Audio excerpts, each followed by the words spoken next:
Ito. Martin Romualdez.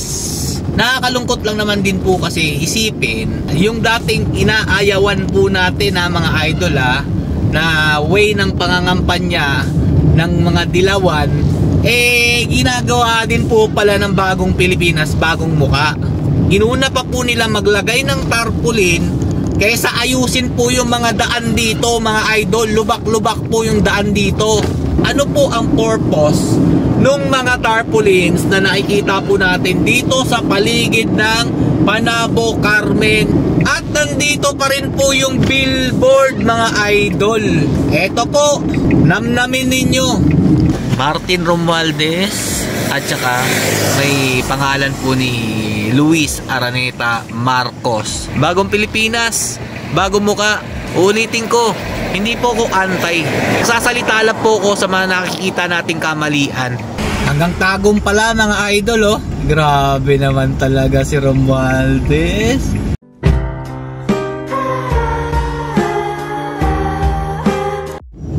Yo, what's up mga idol? Ayan, nandito po tayo sa Panabo. May papakita lang po ako sa inyo. Ayan mga lods. May papakita lang po ako sa inyo kasi dati, panahon ng kampanya, yung tinututulan natin, yung mga politikong pinapakita yung mga mukha nila sa mga lugar-lugar, mga idol, di ba? Ayan po, papakita ko lang po sa inyo kung ano pong nangyari dito sa lugar po ng Panabo at saka hanggang Carmen po yata to. Ayan, nakikita nyo naman, no?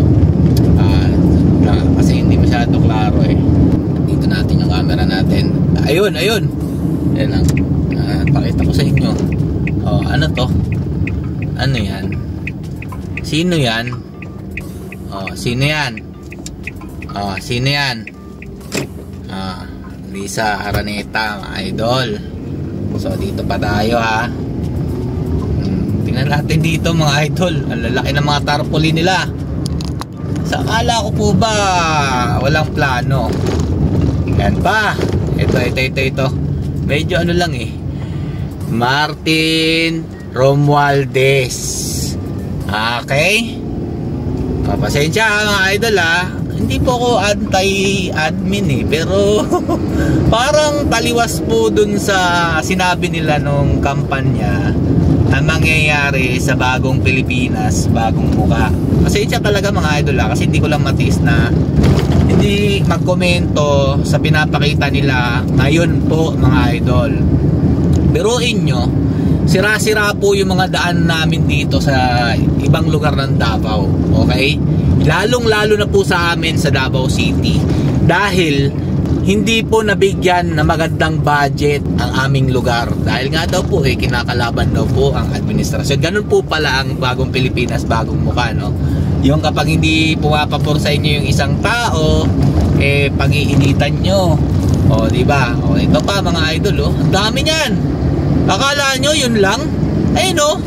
Medyo madilim po kasi ngayon mag alas 12 na po ng madaling araw. Ayan Martin Romualdez mga idol. BBM. Okay?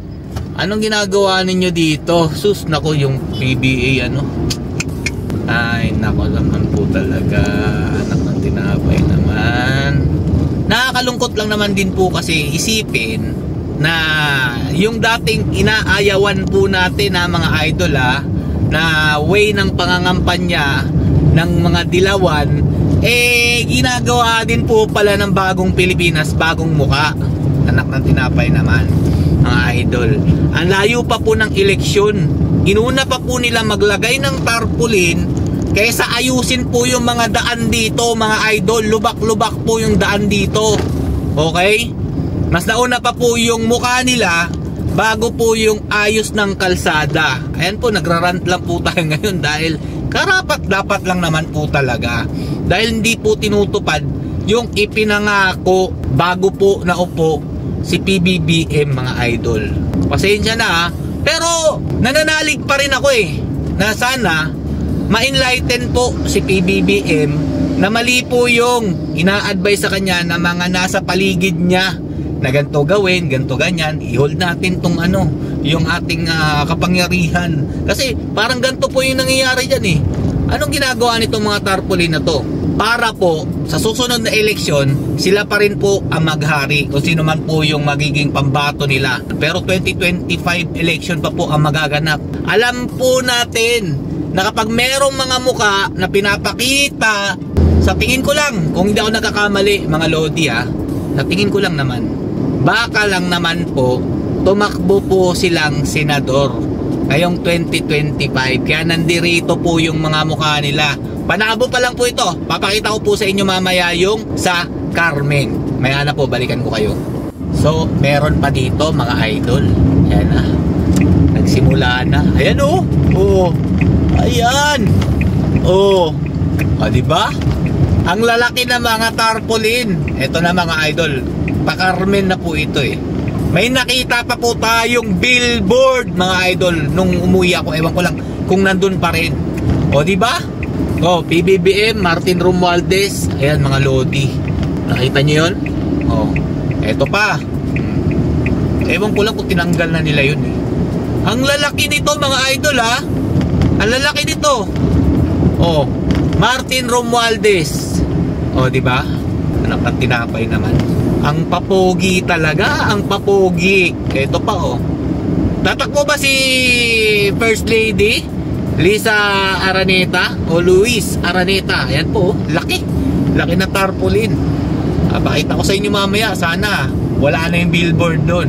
Pero kung nandun pa yung billboard mga idol, iba na yan. Ibang usapan na yan. Anak ng tinapay 2025 pa mga idol. Pero naglantara na po ang napakalalaki nilang tarpaulin dito sa lugar po ng Panabo hanggang sa may Carmen mga idol sa dulo. Patagom po. Hindi ko lang alam kung yung sa Tagum City mga idol ganun din. Kasi hindi ko po madadaanan yun eh. Sa may Madaog po ko dadaan mga idol eh. Kung alam niyo po itong way na to. Huwag naman sana nagkaganto rin no, mga idol. Ang pangit po. Bagong Pilipinas, pinalik yung mga strategy ng mga dilawan. Anak ng tinapay. Sino kaya ang ano nito mga idol no? May utak ng pangyayaring ito. At ano po ang purpose nung mga tarpaulins na nakikita po natin dito sa paligid ng Panabo, Carmen? Hindi ko lang po alam kung hanggang Tagum po ito mga idol. Basta ang alam ko sa Madaong banda, wala po ko nakikita ang ganito mga idol. So ayan na, malapit na po tayo doon po sa pinagkakitaan na may billboard. Ang laki mga idol. May ilaw pa. Eto, papakita ko sa inyo pag nandun na po tayo mga idol, kung nandun pa po yun. So eto na mga idol, nandito na po tayo. At nandito pa rin po yung billboard mga idol. Eto po, namnamin ninyo ang billboard ni sino-sino po yung nandyan. Papakita ko po sa inyo. Naalala nyo po itong lugar na ito na nangangampanya po ako 2022 election. Itong lugar na ito mga idol, papakita ko sa inyo. PBBM, ayan, abante natin ng konti. Martin Romualdez at saka may pangalan po ni Luis Araneta Marcos. Love for all. Tapos nakalagay dyan, Bagong Pilipinas Servicio Fair 2024. Ha? Eto. Oh, so, naalala nyo tong lugar na to mga idol? Diyan po kami hindi winelcome nung mayor dito. Kasi makaleni po sila nung time na yon. Pero ngayon, mga idol, ayan, Maka Marcos na po itong lugar na to. Grabe no? Iba talaga nagagawa ng politika. Kung sinong nasa posisyon, yun po yung sinasamba. Ayan no? Lugar po ito ng Carmen mga idol. Oh, paki-enlighten po si Peps TV para po dun sa mga matatalino na tagapagtanggol po na hindi naman daw po nangangampanya si Martin Romualdez, wala pong plano. O ngayon nyo po sabihin kung ano pong ibig sabihin ng tarpaulin po nila dito sa lugar po ng Carmen, Panabo. Hindi ko lang po alam sa may Tagum mga idol. Nauna po yung kanilang tarpaulin kaysa ayusin po yung mga lubak-lubak na daan dito. Okay? billboard po yan mga lodi. Ang laki niyan. So hanggang dito na lang po. Bagong Pilipinas, bagong muka. Ulitin ko, hindi po ako anti. Nagsasalita lang po ko sa mga nakikita nating kamalian. At saka alam nyo naman kung sino po yung sinuportahan ko ng eleksyon. Pero sa tingin ko ngayon nakakadismaya po talaga. Ang daming nadidismaya. So hanggang dito na lang po. Stay safe. God bless you all. Peace.